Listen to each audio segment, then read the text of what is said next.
ஒரு கடற்கரை ஓரம், அங்கே ஒரு சின்ன கிராமம். அந்த கிராமத்தில் ஒரு சின்ன பள்ளிக்கூடம்.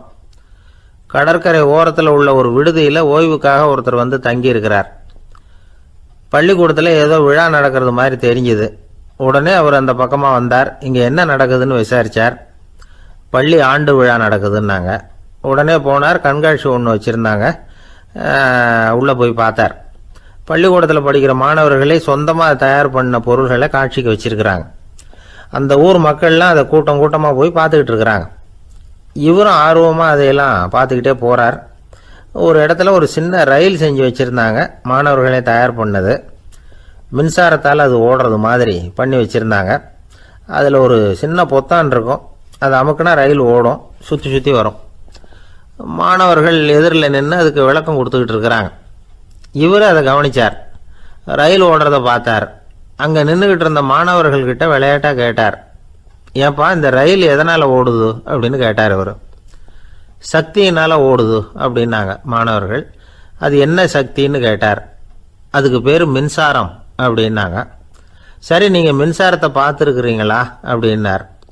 நாங்கள் பார்த்தது இல்லைங்க, ஆனால் இதை செய்யறதுக்கு எங்களுக்கு உதவி பண்ண ஆசிரியர் ஒரு பட்டதாரி, ஒரு கால் அவர் பார்த்துருக்கலாம் அப்படின்னாங்க. அவர் எங்கே இருக்காருன்னு கேட்டார். இதோ அழைச்சிட்டு வர்றோம்னு ஓடினாங்க. அவர் அழைச்சிட்டு வந்தாங்க. அவர்கிட்ட ஒரு பெரியவர் கேட்டார், மின்சாரத்தை நீங்கள் பார்த்துருக்குறீங்களா அப்படின்னு. மின்சாரத்தை பார்க்குறதாவது நான் பார்த்ததே இல்லை. நான் பார்த்தது அது செயல்படுற விதத்தை தான். அது விளக்கை வந்து எரிய வைக்குது, ரயிலை ஓட வைக்குது, இது மாதிரி எத்தனையோ எந்திரங்களை வந்து செயல்பட வைக்குது. ஆனால் உண்மையிலேயே அது என்னன்னு எனக்கு தெரியாது. ஒருவேளை இந்த பள்ளிக்கூடத்து தலைமை ஆசிரியருக்கு தெரிஞ்சிருக்கலாம், ஏன்னா அவர் ஒரு மேல்நிலை பட்டதாரி அப்படின்னாராம் அவர். சரின்னு போய் தலைமை ஆசிரியரை கூப்பிட்டுக்கிட்டு வந்தாங்க. அவர்கிட்டையும் இதே கேள்வி கேட்டாராம் அவர். மன்னிக்கணும், இந்த கேள்வியை இதுவரைக்கும் யாரும் என்கிட்ட கேட்டதில்லை. சக்தியை யாரும் பார்க்க முடியாது, ஆனால் அது செயல்படும் விதத்தை தான் பார்க்க முடியும் அப்படின்னாராம் அவர். இப்போ இதுவரைக்கும் கேட்டுக்கிட்டு இருந்த பெரியவர் சிரித்தார். சிரிச்சுட்டு சொன்னாராம், சரி, அதுக்காக ஒன்றும் கவலைப்படாதீங்க, என்னுடைய பெயர் தாமஸ் ஆல்வா எடிசன் அப்படின்னாராம். இதை கேட்டதும் அங்கே இருந்தவங்களுக்கெல்லாம் அதிர்ச்சி, ஆச்சரியம். என்னது, நீங்கள் தானா எடிசன்? நீங்கள் எவ்வளவு மின்சார கருவிகளை உண்டாக்கி இருக்கிறீங்க, நீங்களா இந்த கேள்வியை கேட்டது அப்படின்னாங்களாம். ஆமாம், நான் தான் கேட்குறேன், ஏன்னா நானே மின்சாரத்தை பார்த்தது கிடையாது அப்படின்னாராம் அவர். அன்புங்கிறது இப்படிப்பட்டது தான்ங்கிறார் ஓஷோ. அன்புங்கிறது நம்ம உடற்கூறு அமைப்பில் இல்லை, அது நம்ம உடம்புல உள்ள சுத்த சக்தியின் வெளிப்பாடு. அதை உணரத்தான் முடியுமே தவிர பார்க்க முடியாது. அன்பே உன்னை வந்து நான் என் இருதயத்தில் வச்சிருக்கிறேன் அப்படின்னுலாம் சொல்லுவான். இதெல்லாம் சும்மா. இது வந்து டாக்டர்கள் சொல்கிற இருதயம் கிடையாது. அது வந்து ரத்தத்தை தள்ளுகிற ஒரு கருவி, அவ்வளவுதான். ஞானிகள் சொல்லுகிற இதயம் வேற, அது கண்ணுக்கு புலப்படாத ஒரு சக்தி. என்னுடைய இதயம் ரொம்ப விசாலமானது சார் அப்படின்னார் ஒருத்தர். அப்படிங்களான்னு ரொம்ப மரியாதையா, ஆமாங்க, டாக்டர் அப்படி தான் சொல்கிறார், கொஞ்சம் வீங்கி போய் பெருசாக இருக்குதான் அப்படின்னார். ஒரு அரசன், அவனுக்கு வயசாயிட்டுது. அதனாலேயே இந்த கவலை, பயம் எல்லாமும் அதிகமாயிட்டுது. மரண பயம், ராத்திரியில் சரியாக தூங்க முடியல, இப்படி ஆயிட்டுது நிலைமை. அந்த அரசன் ஏற்கனவே எப்படின்னா போர்க்களங்களில் எத்தனையோ பேரை ஓட ஓட விரட்டி இருக்கிறான். இருந்தாலும் இப்போ அந்த துணிச்சல்லாம் எங்கேயோ போயிட்டுது. பேசாமல் படுத்துருக்கிறான். அப்படியே படுத்தாலும் தான் தூக்கம் வர மாட்டேங்குது. என்ன பண்ணலாம்னு யோசித்தான் இந்த மன்னன். உடனே எல்லா அமைச்சர்களையும் கூப்பிட்டான்.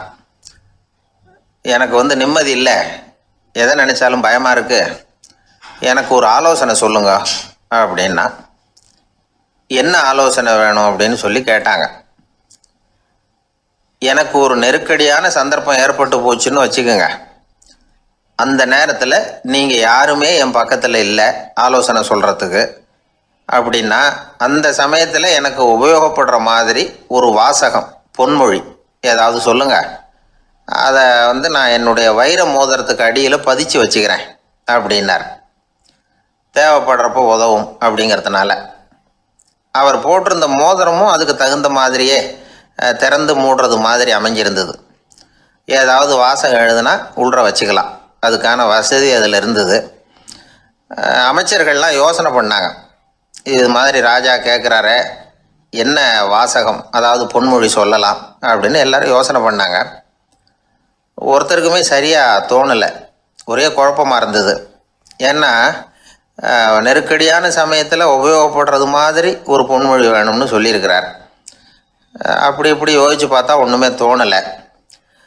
எல்லாரும் குழம்பிக்கிட்டு இருந்த நேரத்தில் ஒரு பெரியவர் அந்த பக்கமாக வந்தார். அவர் சொன்னார், நான் வேணும்னா அதுக்கு பொருத்தமாக ஒரு வாக்கியம் சொல்கிறேன், ஆனால் ஒரு நிபந்தனை. அதை யாரும் ரொம்ப ஆர்வம் காரணமாக அவசரப்பட்டு படிச்சிடக்கூடாது. அதை ரகசியமாக அந்த மோதிரத்துக்குள்ளே எழுதி வச்சுக்கணும். எப்போவாவது இக்கட்டில் மாட்டிக்கிற சமயத்தில் மட்டும் வேறு வழியே இல்லை அப்படிங்கிற நிலைமையில் மட்டும்தான் அதை திறந்து பார்க்கணும். அப்படி நீங்கள் இருக்கிறதா இருந்தால் நான் அதை சொல்கிறேன் அப்படின்னார் அந்த பெரியவர். சரின்னு ஒத்துக்கிட்டாங்க எல்லாரும். அதே மாதிரி அவர் ஒரு வாக்கியத்தை சொன்னார். அவர் சொன்ன வாக்கியத்தை ரகசியமாக மோதிரத்துக்குள்ளே பதிச்சு மூடியாச்சு. ராஜா அதை விரலில் மாட்டிக்கிட்டார். கொஞ்ச நாள் ஆச்சு. அந்த ராஜாவுக்கு ஒரு சோதனை வந்தது. என்ன சோதனைன்னா, அடுத்த நாட்டு மன்னன் படையெடுத்துக்கிட்டு வந்துட்டான். அவன் இவர்கிட்ட ஏற்கனவே தோற்று போனவன், ஒரு வெறியில் வந்திருக்கிறான். தோற்று போனவன் மறுபடியும் சண்டைக்கு வந்தால் எப்படி வருவானோ அப்படி வர்றான். ஒரு வெறியில் வந்தால் ஜெயிச்சுட்டான். என்னாச்சு, இவரோட நிலைமைன்னா நாட்டை இழந்துட்டார், எல்லாத்தையும் இழந்துட்டார். கடைசியாக ஒரு அடிபட்ட குதிரையில் ஏறி தப்பிச்சு போயிட்டார், வேறு வழி இல்லைன்னு. பின்னாடி துரத்திக்கிட்டு வராங்க. இவர் ஒரு மலை உச்சிக்கு போயிட்டார். அதுக்கும் அப்பால் போக முடியாது, ஏன்னா அந்த பக்கம் பயங்கர பள்ளம். உல்லாச பயணிகள் கண்டு கழிக்கிற இடம் அது. ஆனால் இவருக்கு அது சாவு பயணத்தின் வாசல், திரும்பவும் முடியாது. அவ்வளவு குறுகிய பாதை அது, வேற வழியே இல்லை. இந்த நேரம் சூரிய ஒளி மோதிரத்தில் பட்டு மின்னிச்சு. உடனே இவருக்கு ஞாபகம் வந்தது. மோதிரத்தை திறந்து படிக்கிறார். அதில் இருந்த வாசகம், இந்த நிலையும் மாறிவிடும், this too will pass away. அவருக்கு ஒரு தைரியம் வந்தது. பின்னாடி வந்தவங்களும் திசை மாதிரி வேற எங்கேயோ தேடி போயிட்டாங்க. அவங்க விரட்டிக்கிட்டு வரலன்னா இவ்வளவு அழகான ஒரு இடம் இருக்கிறதே எனக்கு தெரியாமல் போயிருக்குமேன்னு நினைச்சார். இவ்வளவு அழகை ரசிக்கிறதுக்காக ஒரு நாட்டையே கூட இழக்கலாம்னு தோணுச்சு அவருக்கு. அமைதியாக அந்த அழகை ரசித்தார். எதிரிகள்லாம் எங்கேயோ போயிட்டாங்க. மன்னர் நாடு திரும்பினார். மறுபடியும் படைகளை திரட்டினார். கொஞ்ச நாளில் படை எடுத்துக்கிட்டு போனார். யாருக்கிட்ட தோற்று போனாரோ அவரையே வெற்றி கண்டு திரும்பி வர்றார். வரவேற்பு விழா பிரமாவப்படுது. ஆடல் பாடல் கோலாகலம். இதை பார்த்ததும் அந்த ராஜாவுக்கு தலைகால புரியல. நம்மளை இனிமேல் யாராலையும் ஜெயிக்க முடியாதுன்னு நினைச்சார். அகம்பாவம் லேசாக எட்டி பார்த்தது. இப்போ மறுபடியும் சூரிய ஒளிப்பட்டு மோதிரம் மின்னிச்சு. அதை திறந்து மறுபடியும் படிக்கிறார். இந்த நிலைமையும் மாறிவிடும், this too will pass away. அவ்வளவுதான். அவர் மனசு அடங்க ஆரம்பிச்சுட்டுது, ஆணவம் போயிட்டுது. இதிலேருந்து நாம் தெரிஞ்சுக்க வேண்டியது என்னன்னா, எந்த சூழ்நிலையிலையும் நாம் கவலைப்பட வேண்டியதில்லை. ஏன்னா இங்கே எதுவுமே நிரந்தரம் இல்லை.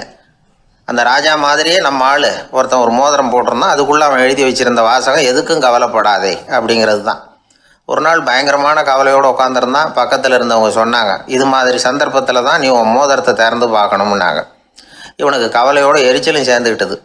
அது எப்படி முடியும், இப்போ திருட்டு போனது என்னோட அந்த மோதிரம் தானே அப்படின்னு சொல்லிவிட்டு தலையில் கை வச்சுட்டு உட்காந்துட்டான். இப்படிலாம் சொல்கிறது உண்டு. இருந்தாலும் நாம் எந்த சூழ்நிலையிலையும் கவலைப்பட வேண்டியதில்லை அப்படிங்கிற உண்மையை புரிஞ்சுக்கணும்.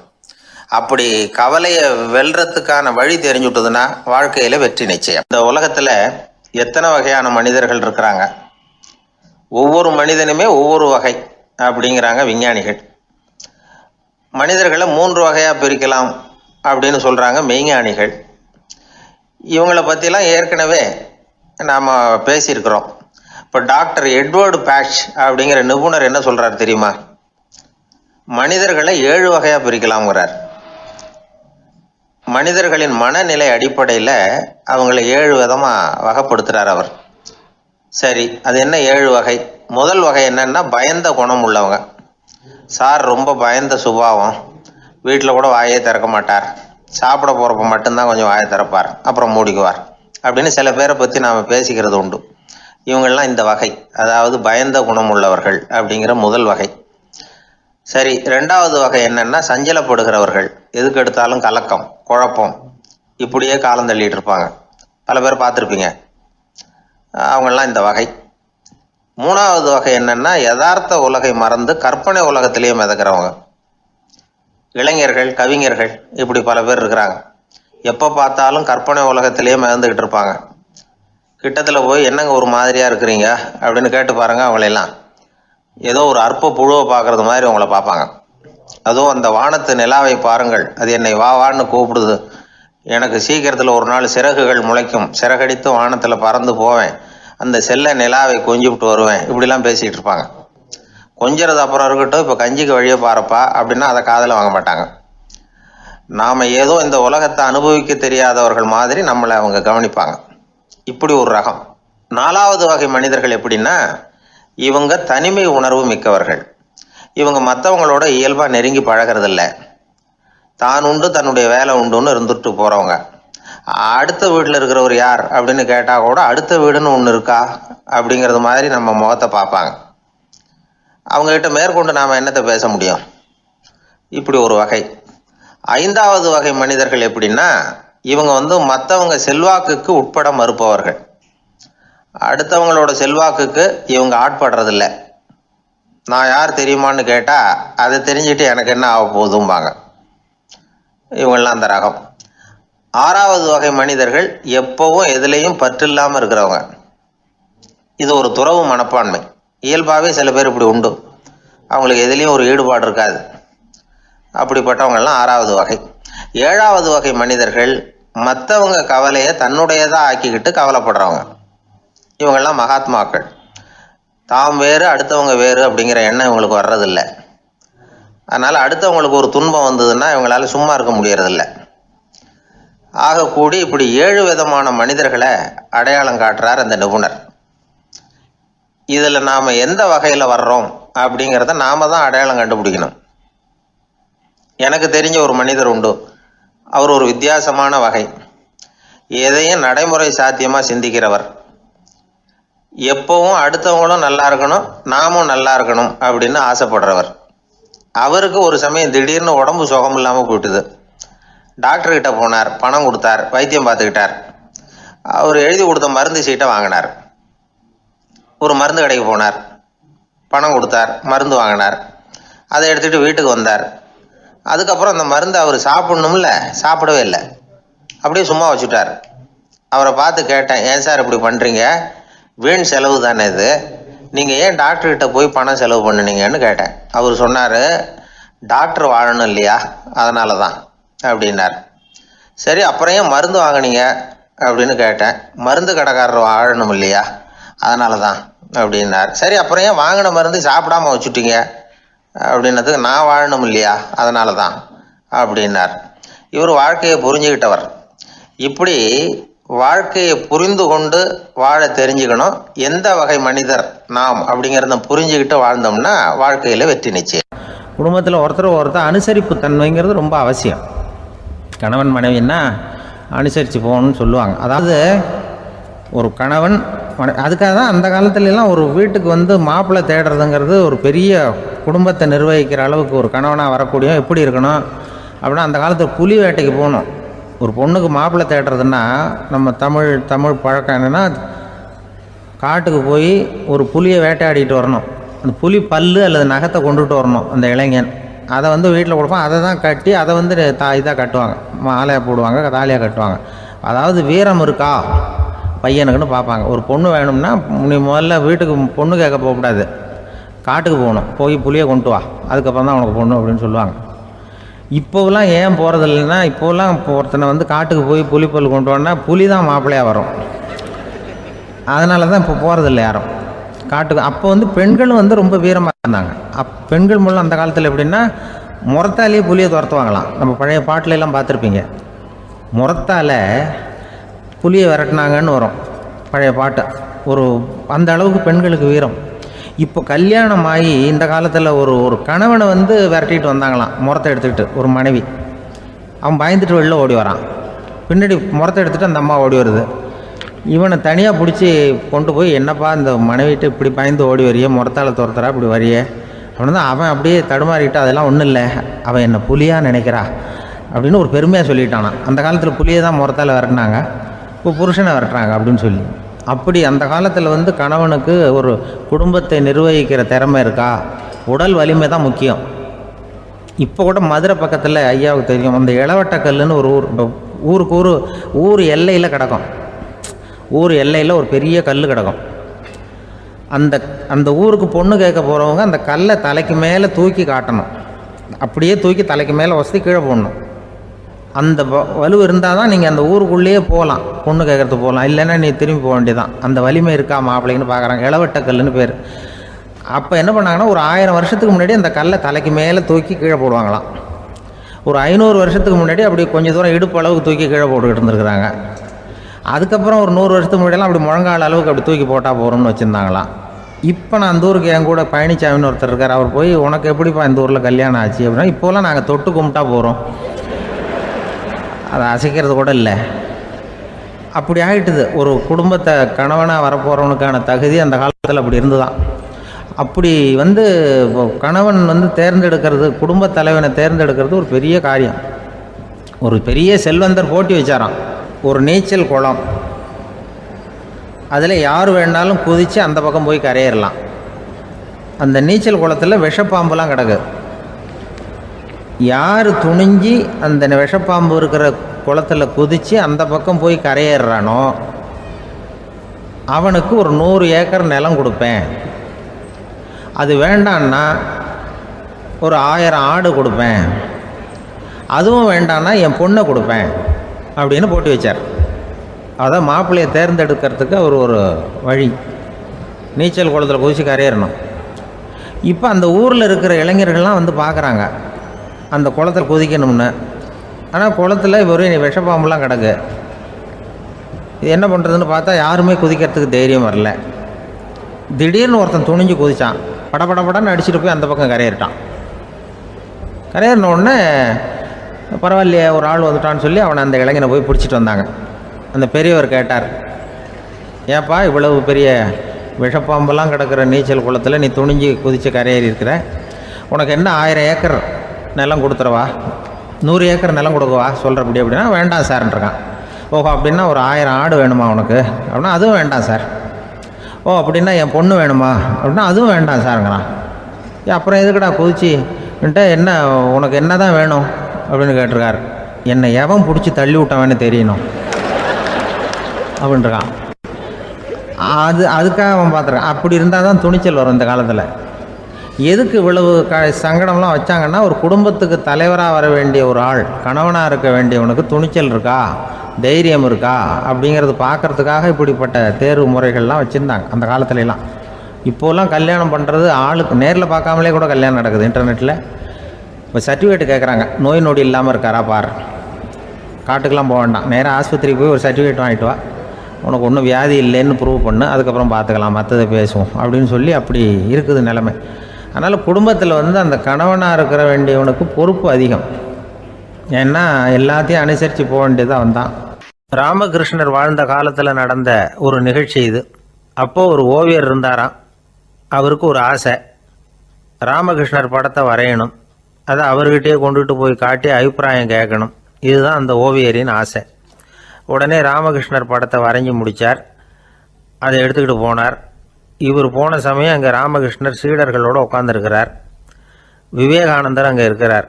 இந்த ஓவியர் கொண்டுகிட்டு போய் தான் வரைந்த ஓவியத்தை அவர்கிட்ட காட்டினார். ராமகிருஷ்ண பரமஹம்சரின் ஓவியத்தை ராமகிருஷ்ணர்கிட்டயே காட்டுறார்.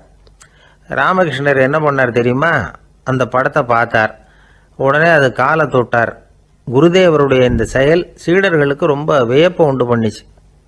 சில பேர் மனசுக்குள்ளேயே ரொம்ப குழம்பி போக ஆரம்பிச்சிட்டாங்க, என்ன இப்படி பண்ணுறாருன்னு. என்ன இது அவரோட படம், அவரே அவரோட படத்தின் காலை தொடுறார் அப்படின்னு யோசித்தாங்க. சில பேர் ஒன்றும் புரியாமல் ஒருத்தர் பார்த்து சிரிச்சுக்கிட்டாங்க. அந்த இடத்துல சீடர்கள் மட்டும் இல்லை, சீடர் அல்லாத பல பேர் இருந்தாங்க. தன்னுடைய காலை தானே தொடர இவருடைய செயல் பற்றி என்ன நினைக்கிறது அப்படின்னு அவங்களும் குழம்பி போய் நிற்கிறாங்க. அந்த படத்தை வரைஞ்சி அவர்கிட்ட காட்டின அந்த ஓவியருக்கும் அதிர்ச்சி. இருந்தாலும் அவர் சீடர் கிடையாது.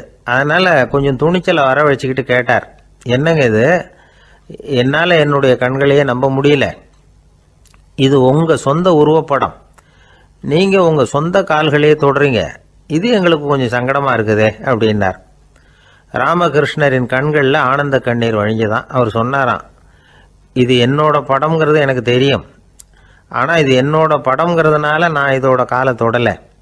நீ என்னுடைய சமாதி நிலையை இந்த படத்தில் படம் பிடிச்சி காட்டியிருக்கிற, அதனால் அதோட காலை தொடறேன். சமாதி நிலையில் யார் இருந்தாலும், அது என்னுடைய படமாக இருந்தாலும் சரி அல்லது வேற யாருடைய படமாக இருந்தாலும் சரி, படம் யாருதுங்கிறது முக்கியம் இல்லை. இதில் எது முக்கியம்னா அது தன்னை உணர்ந்த ஒரு உணர்நிலையின் படம். அப்படி இருக்கிறப்போ அதோட காலை நான் தொடணும். அதுக்கு நீங்கள் எல்லாரும் ஏன் சங்கடப்படுறீங்கன்னு எனக்கு தெரியல அப்படின்னாராம். இப்போ தான் அங்கே இருந்த சீடர்களுக்கும் மற்றவங்களுக்கும் விவரம் புரிஞ்சுதான். இதுக்கு முன்னாடி யாரும் செய்யாததை இவர் செஞ்சிருக்கிறார், ஆனால் அவருடைய காரணம் ரொம்ப நியாயமானது அப்படிங்கிறத உணர்ந்தாங்களாம். இதுவரைக்கும் ஆன்மீகத்தில் சமாதி நிலை, அதாவது தன்னை உணர்ந்த நிலை பற்றி புரிஞ்சுக்கிட்டோம். இல்லறத்தில் ஏற்படக்கூடிய சமாதி நிலை பற்றி உங்களுக்கு தெரியுமா? ஒரு அம்மா டாக்டர்கிட்ட வந்து சொன்னாங்களாம், டாக்டர், என் வீட்டுக்காரருக்கு உடம்புல ஏதோ கோளாறுன்னு நினைக்கிறேன். நான் எவ்வளவு நேரம் பேசினாலும் காதில் விழாத மாதிரி உட்கார்ந்துருக்கிறார் அப்படின்னு ஆகலாம். அதுக்கு அந்த டாக்டர் சொன்னாராம், அம்மா, அது உடம்பு கோளாறு இல்லை, அது ஒரு பெரிய திறமை அப்படின்னாராம். கடற்கரை ஓரமாக ஒரு பெரியவர் கையால் மணலை கீறிக்கிட்டே உட்காந்துருக்கிறார். என்னத்தையும் தேடிட்டு இருக்கிறது மாதிரி தெரிஞ்சுது. மெதுவாக கிட்டத்தில் போய் என்னத்தை தேடிட்டு இருக்கிறீங்க அப்படின்னு கேட்டோம். அவரு சாவகாசமா நிமிந்து பார்த்து நிம்மதியை தேடிட்டு இருக்கிறேன்னார். நாங்கள் ஒரு மாதிரி ஆயிட்டோம். இருந்தாலும் சமாளிச்சுக்கிட்டு, சார், மணல்ல வந்து கிழிஞ்சல் தான் கிடைக்கும், நிம்மதி கிடைக்காது அப்படின்னோம். சரி, இன்னைக்கு வசமா நம்ம கிட்ட ஒரு ஆள் மாட்டிக்கிட்டார் அப்படின்னு நினைச்சு அவர் பக்கமா போய் உட்காந்துக்கிட்டு கதை சொல்ல ஆரம்பிச்சிட்டோம். ஒரு பெரிய மன்னர் இருந்தார். அவருக்கு எல்லா வசதியும் இருந்தது. இருந்தாலும் ஒரே ஒரு குறை. அது என்னன்னா நிம்மதி இல்லைங்கிற குறை. அரண்மனையில தினமும் கலை நிகழ்ச்சி, நாட்டியம் எல்லாம் நடந்துகிட்டு தான் இருந்தது. இருந்தாலும் நிம்மதி இல்லை. சரி, நிம்மதி எங்க கிடைக்கும் அப்படின்னு தேட ஆரம்பிச்சார்.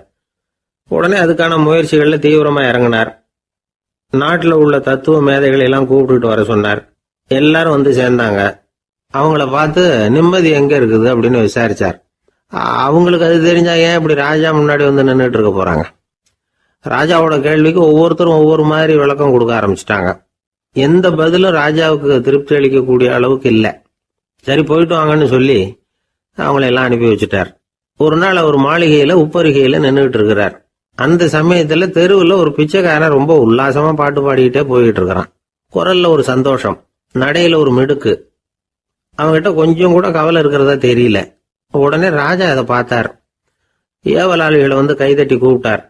உடனே ஓடி போய் அந்த பிச்சைக்காரனை இங்க அழைச்சிட்டு வாங்கன்னு உத்தரவு போட்டார். இவங்க உடனே ஓடி போய் அவனை கூப்பிட்டாங்க. அரண்மனைக்கு வாழ்ந்தாங்க. அவன் வரல. அரண்மனைக்குள்ள அடி எடுத்து வைக்க மாட்டேன்னு சொல்லிவிட்டான். ராஜா கிட்ட வந்து விஷயத்தை சொன்னாங்க. அவருக்கு ரொம்ப ஆச்சரியம், இப்படி ஒரு ஆள் இருக்கிறானா அப்படின்னு. சரி, அவன் என்னதான் சொல்றான் அப்படின்னு விசாரிச்சார். இவங்க மறுபடியும் தெருவுக்கு போய் கேட்டாங்க. என்னை பார்க்கணும்னா ராஜா விருப்பப்பட்டாருன்னா அவரை வேணும்னா இங்க வர சொல்லுங்க அப்படின்னு சொல்லிவிட்டான். அதை வந்து ராஜா கிட்ட சொன்னாங்க. அவருக்கு கோபம் வரல. இவ்வளவு சுதந்திர உணர்வோடு இருக்கிறவன் சாதாரண ஆளா இருக்க முடியாது அப்படின்னு நினைச்சார். உடனே கிடுகிடுன்னு இறங்கி தெருவுக்கு வந்தார். பிச்சைக்காரங்கிட்ட போனார். நீ கவலைப்படாம சந்தோஷமா பாடிக்கிட்டு போறியே, அது எப்படி முடியுது உன்னால அப்படின்னு கேட்டார். ஏன் அப்படி கேக்குறீங்கன்னா, அவன் அதுக்கு இல்ல, எனக்கு அரண்மனையில எவ்வளவோ சுகபோகங்கள்லாம் இருக்கு, இருந்தாலும் நிம்மதி இல்லை. இது ஏன்னு எனக்கு தெரியல. இந்த தேசத்துல உள்ள அறிஞர்களை எல்லாம் கூப்பிட்டு கேட்டு பார்த்துட்டேன், அவங்களுக்கும் தெரியல. உன்னை கேட்டா தெரியும்னு நினைச்சேன், அதனாலதான் சந்திக்கிறதுக்கு ஆசைப்பட்டேன். ஆனா நீ வரமாட்டேன்னுட்டியே அப்படின்னார். பிச்சைக்காரன் கடகடன்னு சிரிக்க ஆரம்பிச்சுட்டான். மகிழ்ச்சிக்கும் உங்களுக்கும் தடையா இருக்கிறது இந்த மாளிகை தான். இதை விட்டுட்டு வெளியில வந்துட்டா நிம்மதி தேடிட்டு வந்துடும்னா. நான் அரசன், எனக்குன்னு கடமைகள் இருக்கு, அதையெல்லாம் விட்டுட்டு எப்படி வர முடியும்னார் ராஜா. ரெண்டும் ஒரே நேரத்துல கிடைக்கணுங்கிறது முடியாத காரியம். உங்க சுகபோகத்துக்கு விலையாதான் உங்க நிம்மதியை கொடுத்துக்கிட்டு இருக்கிறீங்க. என்ன பாருங்க, என்கிட்ட எதுவும் இல்லை, அதனால எதுவும் போயிடுமோங்கிற பயமும் இல்லை, நிம்மதியா இருக்கிறேன் அப்படின்னா அவன். ராஜா உடனே சந்தோஷப்பட்டு தன்னுடைய மேலங்கியை எடுத்து அவனுக்கு பரிசா கொடுத்தாரான். அவன் சிரிச்சுக்கிட்டே அதை வாங்க மாட்டேன்னு விட்டானான். இதை நீங்க எனக்கு கொடுக்கறதுனால எந்த பயனும் இல்லை, அதே நேரத்துல அதை வாங்கிட்டேன்னா அடுத்த வினாடியிலிருந்து அதை எப்படி காப்பாத்துறதுங்கிற கவலை எனக்கு வந்து சேர்ந்துரும், அப்புறம் தூக்கம் வராது, நிம்மதி போயிடும் அப்படின்னு சொல்லிவிட்டு அவன் பாட்டுக்கு சந்தோஷமா பாடிக்கிட்டே போயிட்டான். நிம்மதி எங்க இருக்குங்கிறதையும் ராஜா தெரிஞ்சுக்கிட்டார். அந்த இடத்துக்கு தன்னால போக முடியாதுங்கிறதையும் அவர் புரிஞ்சுக்கிட்டார். இப்படி இந்த கதைய அந்த கடற்கரையில மணலை கீறிக்கிட்டே உட்கார்ந்துருந்தார அந்த பெரியவர்கிட்ட சொல்லி முடிச்சோம். அவர் முகத்துல ஒரு தெளிவு தெரிஞ்சது. எங்களை நிமிர்ந்து பார்த்தார். ரொம்ப நன்றிங்க, இப்ப எனக்கு தெரிஞ்சு போச்சு, நிம்மதி வேணும்னா அதுக்கு என்ன பண்ணணும்னு இப்ப நல்லா புரிஞ்சுக்கிட்டேன் அப்படின்னார். என்ன புரிஞ்சுக்கிட்டீங்கன்னு கேட்டோம். இனிமே இந்த பக்கம் வந்தா உங்க கண்ணுல படாத இடமா பார்த்து உட்காரணும்னு புரிஞ்சுக்கிட்டேன் அப்படின்னார். ஆபீஸ்ல வேலை பார்க்குற ஒருத்தர் வந்தார். பேசாம ஒரு 10 நாள் லீவ் போட்டுடலாமா பார்க்குறேன் அப்படின்னார். ஏன்னு கேட்டோம். என்னுடைய மேலதிகாரி ஒரு முசுடு சார், அவர்கிட்ட வேலை பார்க்கறது ரொம்ப கஷ்டமா இருக்குது அப்படின்னார். ஆபீஸில் வேலை பார்க்குறவங்கெல்லாம் ஒரு விஷயத்தை நல்லா ஞாபகத்தில் வச்சுக்கணும். மேலதிகாரிங்கிறவர் ஒரு பெரிய மகான் இல்லை, அவரும் ஒரு மானிட பிறவிதான். சராசரி மனுஷனுக்குள்ள பலம் பலவீனம் ரெண்டும் அவருக்கும் உண்டு. அதனால அவரை கொஞ்சம் அனுசரித்து போகிறதுக்கு பழகிறது தான் நல்லது. மேலதிகாரிகளில் பல வகை உண்டு. அதில் முக்கியமாக 3 வகை. அதில் ஒரு வகை எப்படி தெரியுமா? உங்களை ஒரு வேலை செய்கிற மெஷினாக மட்டுமே நினைக்கக்கூடிய வகை.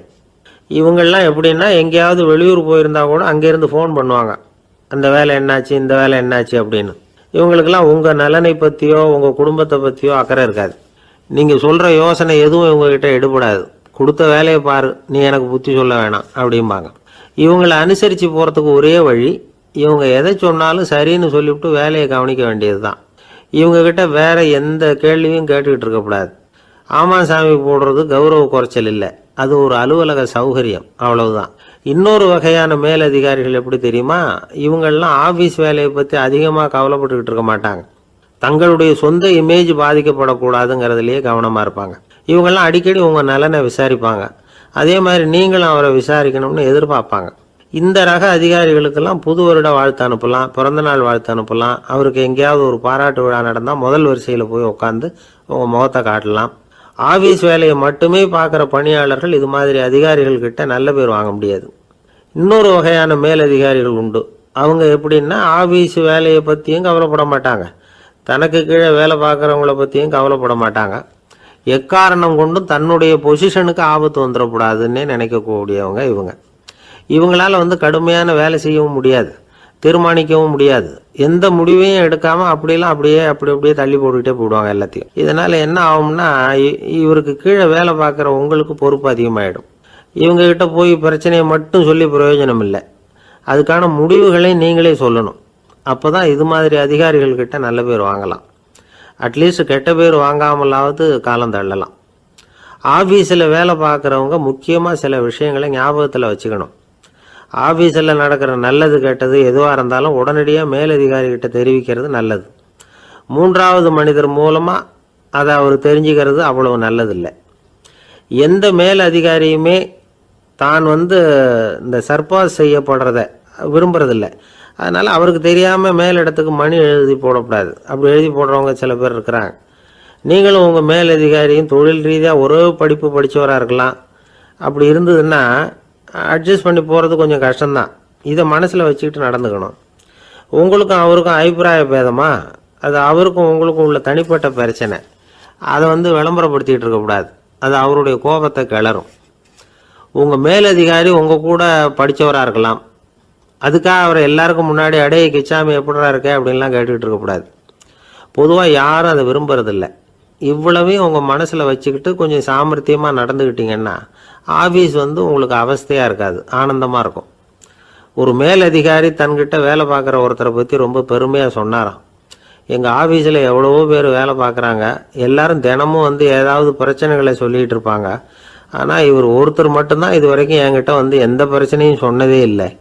அவர் பாட்டுக்கு வருவார், வேலை பார்ப்பார், போயிடுவார் அப்படின்னாராம். நான் உடனே அவ்வளவு பெருமைக்குரிய அந்த ஊழியரை பார்த்து கேட்டேன், ஏன்பா உன்னுடைய மேலதிகாரிகிட்ட நீ எந்த பிரச்சனையும் கொண்டுகிட்டு போகிறதே இல்லையாமே அப்படின்னு கேட்டேன். அதுக்கு அவர் சொல்கிறாரு, ஆமாங்க, அது ஏன்னா அவரால் எந்த பிரச்சனையுமே தீர்க்க முடியாதுங்கிறது எனக்கு நல்லா தெரியும், அதனால் அப்படி செய்கிறேன், வேற ஒன்றும் இல்லை அப்படின்னார் ரொம்ப பொறுமையாக. ஒரு நண்பர் யாருக்கோ ஃபோன் பண்ணிகிட்டு இருந்தார். அவர் பேசி முடித்ததும் நான் அவரை பார்த்து, இப்போ ஃபோன் பண்ணிங்களே, அந்த ஃபோன் நம்பர் என்ன அப்படின்னு கேட்டேன். அவர் தலையை சொரிஞ்சுக்கிட்டார், ஞாபகம் வரலன்னார். சரி சார், அதை விடுங்க, உங்கள் மனைவி பேர் என்ன அப்படின்னு கேட்டேன். மாலதின்னார். என்ன சார் இது வேடிக்கை, கொஞ்ச நேரத்துக்கு முன்னாடி பேசின ஃபோன் நம்பர் மறந்து போச்சு, எப்போவோ கல்யாணம் பண்ணிக்கிட்ட மனைவி பேர் மறக்கலை, அதை கரெக்டாக சொல்லிவிட்டீங்களே அப்படின்னு கேட்டேன். அவர் என்ன ஒரு மாதிரியாக பார்த்தார். அவர் அப்படி என்னை பார்த்ததில் ஒன்றும் தப்பு இல்லை, ஏன்னா நாம் எல்லாருமே அப்படித்தானே. ஒரு குறிப்பிட்ட காரியத்துக்காக தொலைபேசியில் ஒருத்தட்ட பேசுகிறோம், அதுக்கப்புறம் அந்த எண் நமக்கு அனாவசியம், அதனால் மறந்துடுறோம். இதுக்கு பேர் தான் தற்காலிக ஞாபகம். ஆனால் மனைவி பேரை மறந்துட முடியுமா? முடியாது. அது அவசியமான ஒன்று. அடிக்கடி அந்த பேரை உபயோகப்படுத்துகிறோம். அதனாலேயும் அது முக்கியங்கிறதுனாலேயும் அதை மறக்கிறது இல்லை. இதுக்கு பேர் நிரந்தர ஞாபகம். சரி, இந்த தற்காலிக ஞாபகம், நிரந்தர ஞாபகம், இது ரெண்டு ஞாபக அளவுகளையும் கட்டுப்படுத்துறது எது அப்படின்னா மூளைக்குள்ள நடக்கிற மின்சார நடவடிக்கைகள் தான். தற்காலிக ஞாபகம் ஒரு மின்னல் மாதிரி தோன்றி மறையுது. நிரந்தர ஞாபகம் ஒரு படிவம் போல மூளையில படிஞ்சுடுது. ஒரு சம்பவத்தின் பல பிரதிகள் மூளையில பல்வேறு பகுதிகளிலேயும் படியறதுனால ஒன்னு மறைஞ்சாலும் மறந்தாலும் இன்னொன்னு மறையறதில்லை. இப்படிப்பட்ட நிலைமையில தான் தொண்டையில இருக்கு, வாயில வரமாட்டேங்குது சார் அப்படிமா. ஒருத்தருக்கு எந்த துறையில ஆர்வமும் ஈடுபாடும் அதிகமோ அது சம்பந்தமான ஞாபக சக்தி அதிகமா இருக்கும். தொழிலை விரும்புகிற ஒரு டெலிபோன் ஆபரேட்டருக்கு எண்கள்லாம் நல்ல ஞாபகம் இருக்கும். அது மாதிரி கவிஞர்களுக்கு வார்த்தைகள் நல்ல ஞாபகத்தில் இருக்கும். இது ஒரு பக்கம் இருந்தாலும் ஒரு மூளை எண்களை விட எழுத்துக்களை விட படங்களை ரொம்ப சுலபமா ஞாபகத்தில் வச்சுக்குது. புரிஞ்சுக்கிற தன்மை, அனுபவம், புத்தி கூர்மை இது கூடி குறையிறத பொறுத்து ஞாபக சக்தியும் ஏறும் இறங்கும். இப்போ உதாரணத்துக்கு ஒரு பையனுக்கு படித்தது எதுவும் ஞாபகத்தில் இல்லைன்னா அவன் அதை சரியா புரிஞ்சுக்கலன்னு அர்த்தம். இந்த மறதிங்கிறது எந்த சமயத்தில் ஒரு பிரச்சனை ஆகுது தெரியுமா? உங்களுக்கு வேண்டியப்பட்ட ஒருத்தரை ஞாயிற்றுக்கிழமை சாயந்தரம் சரியா 5 மணிக்கு கடற்கரைக்கு வர சொல்லிவிட்டு அந்த நேரத்தை மறந்துட்டா அது பரவாயில்ல, வர சொன்னதையே மறந்துட்டாதான் நிலைமை மோசம்னு அர்த்தம். இப்படி இருந்தா இது சிகிச்சை எடுத்துக்க வேண்டிய நிலைமைங்கிறத புரிஞ்சுக்கணும். ஆமா, இதுக்கும் மருந்து இருக்கு. ஆனா மூளை குறிப்பிட்ட அளவுக்கும் கீழே இயங்குறப்போவோ இன்னொன்னு சொல்லுவாங்க, இந்த நியூரோ டிரான்ஸ்மிட்டர் அப்படின்னு சொல்லுவாங்க. அப்படிங்கிற மூளை ரசாயனம் ரொம்பவும் குறைஞ்சி போறப்போ மட்டும்தான் உபயோகப்படும். டாக்டர் என்ன சொல்றாங்க தெரியுமா? மூளையை பொறுத்த வரைக்கும் அதுல ஞாபக சக்தி அதிகமா உள்ள மூளை, மறதி உள்ள மூளை அப்படின்னு ஒன்றும் கிடையாது அப்படிங்கிறாங்க. நினைவு வச்சுக்கிறதுக்கு பயிற்சி அளிக்கப்பட்ட மூளை, பயிற்சியற்ற மூளை அப்படின்னு வேணும்னா சொல்லலாம் அப்படின்னு சொல்றாங்க. அதனால நம்ம ஞாபக சக்திங்கிறது நம்ம கிட்ட இருக்கிற பயிற்சி, முயற்சி இதை பொறுத்து தான் அமையும். ஒருத்தர் ஒரு பென்சிலை எங்கேயோ வச்சுக்கிட்டு தேடிக்கிட்டு இருந்தார். அப்புறம் என்னமோ தீவிரமா யோசனை பண்ணி அதை ஞாபகப்படுத்தி பார்த்துக்கிட்டு இருந்தாராம். எதிரில் உட்கார்ந்து இருந்தவர் சொன்னார், பென்சிலை தானே தேடிட்டு இருக்கீங்க, அது உங்க வலது காதில் இருக்குது சார் அப்படின்னாராம் அவரு. இதுக்கு அவரு சொல்லியிருக்காரு, பென்சிலை வலது காதில் தான் வச்சிருக்கேங்கிறது எனக்கு நல்லா ஞாபகம் இருக்கு, ஆனா எது வலது காதுங்கிறது தான் மறந்து போச்சு அப்படின்னாராம். அவர் அதை தான் யோசிச்சுட்டு இருந்திருக்கிறார்.